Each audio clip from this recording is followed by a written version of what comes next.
সামষ্টিক মূল্যায়ন, প্রশ্নের ধারা ও মানবণ্টন। তো সামষ্টিক মূল্যায়নটা হচ্ছে আমাদের আসলে লিখিত মূল্যায়ন, যেগুলো আমাদের লিখতে হবে, যেখানে পূর্ণমান থাকবে আমাদের 100 মার্ক, সময় থাকবে আমাদের 3 ঘন্টা, আর ধরন হচ্ছে আমাদের লিখিত। এই লিখিতটাকেই আমরা সামষ্টিক মূল্যায়ন বলতেছি। তো আমরা এখানে মানদণ্ডটা দেখিয়ে নিই।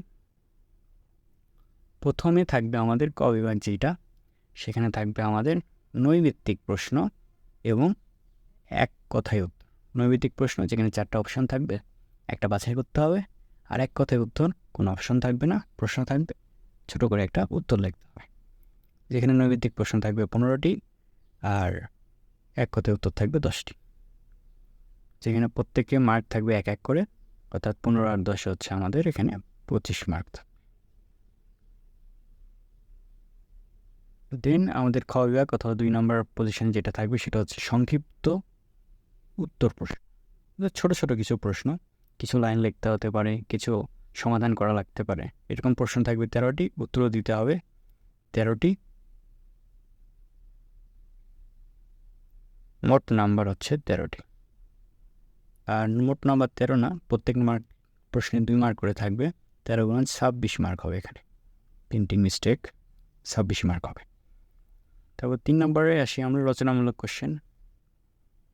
এটা দৃশ্যপট নির্ভর, অনেক এটা সৃজনশীলের মতো।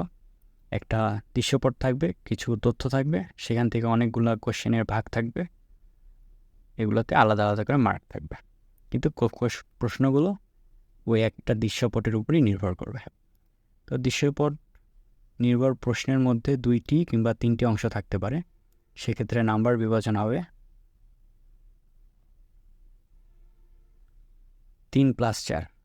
একটা দৃশ্যপটে যদি 2টা কোশ্চেন থাকে, প্রথমটাতে 3, পরেরটাতে 4, এরকম করে 7 হলো।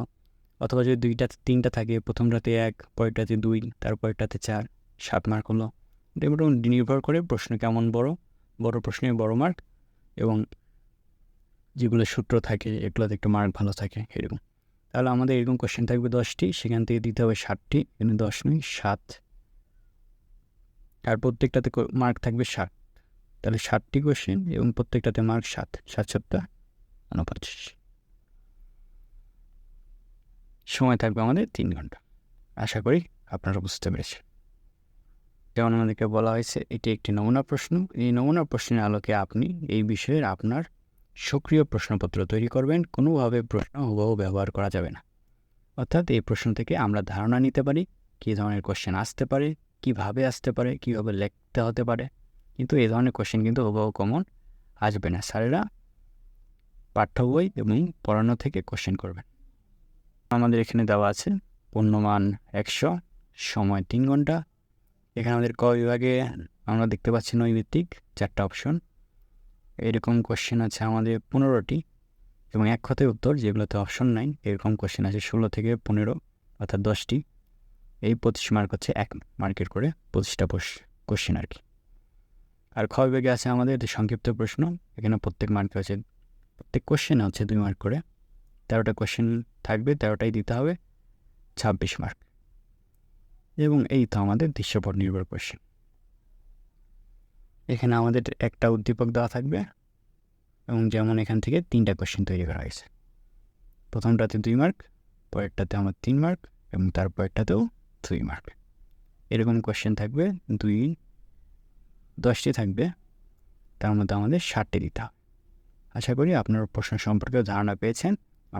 এগুলো যদি আপনারা সমাধান চান কোশ্চেনগুলো, আমাদেরকে বলবেন, আমাদেরকে জানাবেন, আমরা এগুলো সমাধান করে দেওয়ার চেষ্টা করব ইনশাআল্লাহ।